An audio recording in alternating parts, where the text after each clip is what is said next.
אז מה קורה חברים? אני עכשיו במוזיאון של שירותים, יורדים למטה.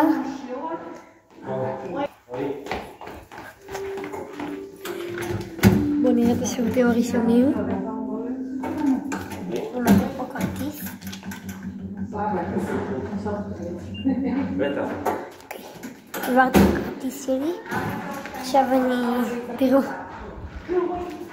את כל זה.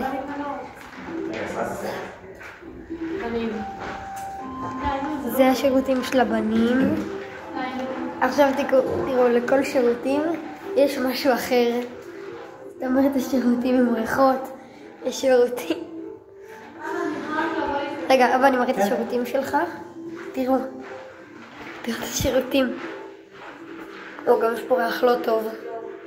שירותי קקי. בואו נראה את השירותים האלה. פה יש כבר ריח די טוב. עכשיו בואו נראה. ראיתי שיש גם משהו מרות, אבל... בואו נלך לשירותים הבאים. כן, אבל רואי לא... יש בו ריח של מוצרים חשמל. אוקיי, אני פה, בסדר? אוקיי. רגע, אני רק רואה מה יש פה. יש כזה.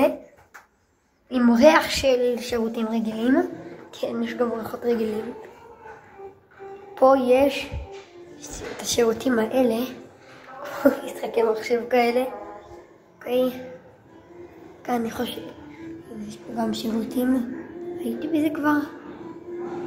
לא יודע, אבל בכל זאת אני אראה לכם. בואו נראה את הריח. איזה ריח טוב. יש שם את הדמות בהתחלה. אוקיי, אני חושבת שזה תפוס. לא, זה לא תפוס. יש של חרקים. עם ריח לא כל כך טוב. ויש את השירותים האלה שהם תפוס. אז זה היה ולוג שירותים.